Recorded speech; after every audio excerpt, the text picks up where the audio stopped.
everybody, this is me, Crafty, as if you don't know by now.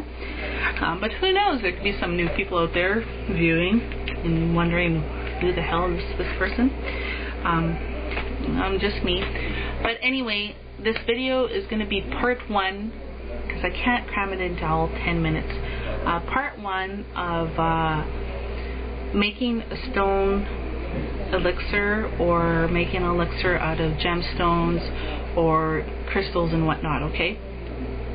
Now, as soon as I said the word crystal, there's bound to be somebody out there in YouTube land or in live video land that's going to be rolling their eyes, letting out this great big sign saying, oh, crystals are for like New Age folks and have no place in serious witchcraft, yada yada yada, because I mean, I've heard this argument before.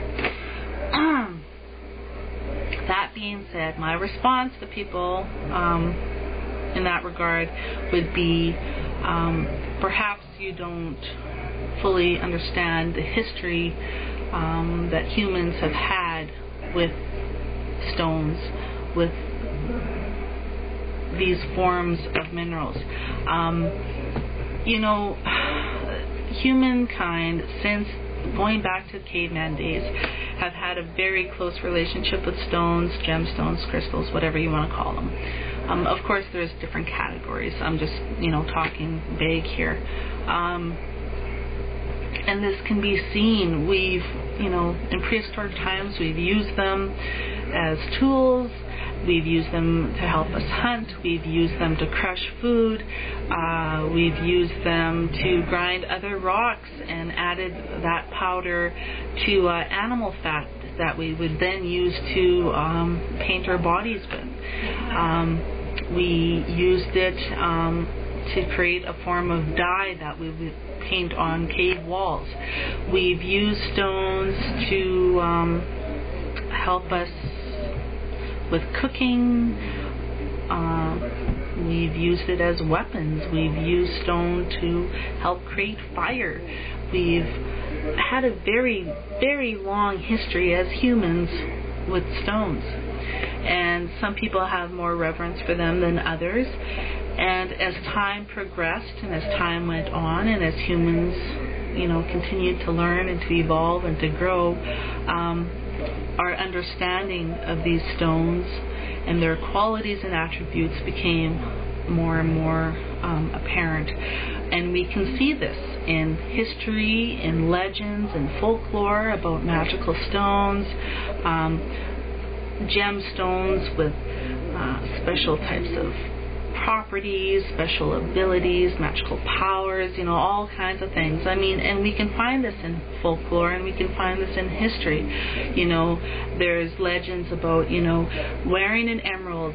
If you wear an emerald, and say if your food was poisoned, the emerald would get really, really dark, or it might even crack and break, and it would warn you that, hey, maybe your food is poisoned. That's one legend I remember hearing about. Another one speaks about the bloodstone, and that one says if a woman is in labor, and if she wears a bloodstone, that she would not hemorrhage after giving birth. There's all different kinds of legends and folklore regarding stones, even your common stone from outside kind of thing, to precious gems, semi-precious gems, crystals and whatnot. And that's evident in human history. You just need to look back.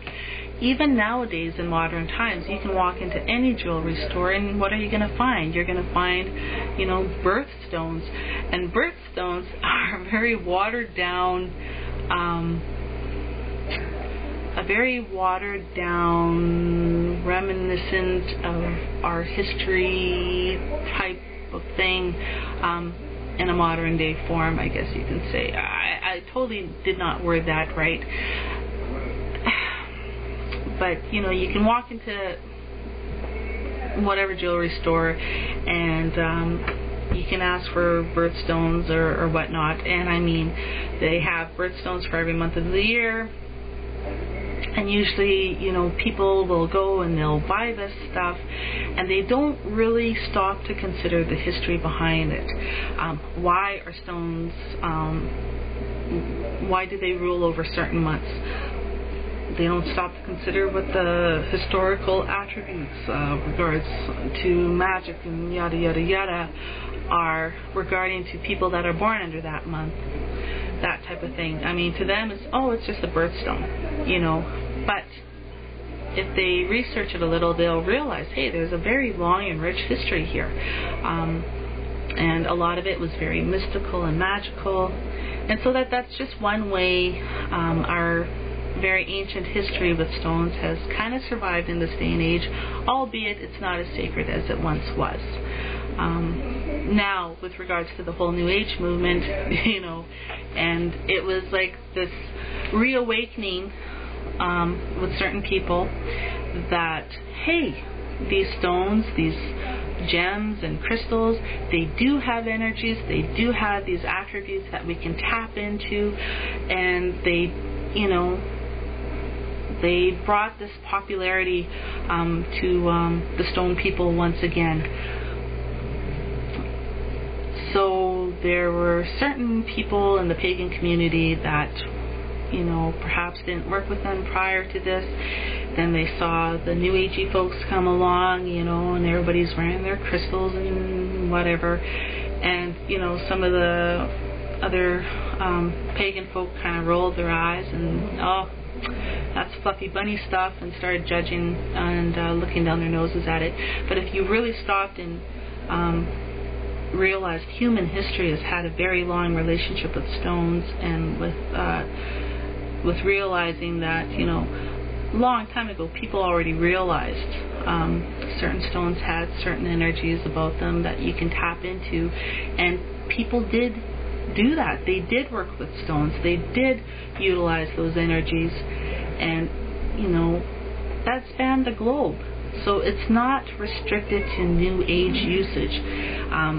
The whole New Age movement was just pretty much a reawakening of that particular aspect with regards to working with crystals and gems and that type of thing. So really, it's not a New Agey concept. It's a very ancient concept.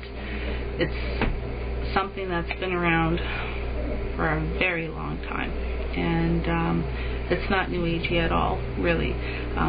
But we often associate it with New Agey type stuff because, I mean, that's what became so popular during the whole New Age movement was, you know, people working again with crystals and gems and, you know, all that jazz.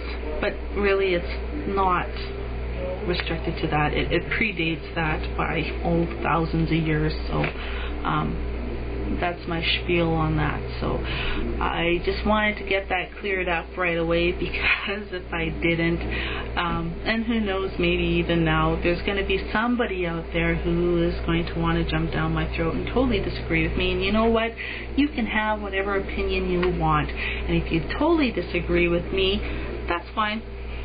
Okay, but I'm not going to get into the whole personal attacks type of thing. There's some people that fall into that trap here on the internet, and, you know, there's somebody will disagree with you, and then next thing it becomes this personal vendetta between people, and they start belittling each other and calling each other down and stuff like that. And I'm not into bogus like that. And anybody who is into stuff like that, to me, is very immature and needs to evolve spiritually and grow up.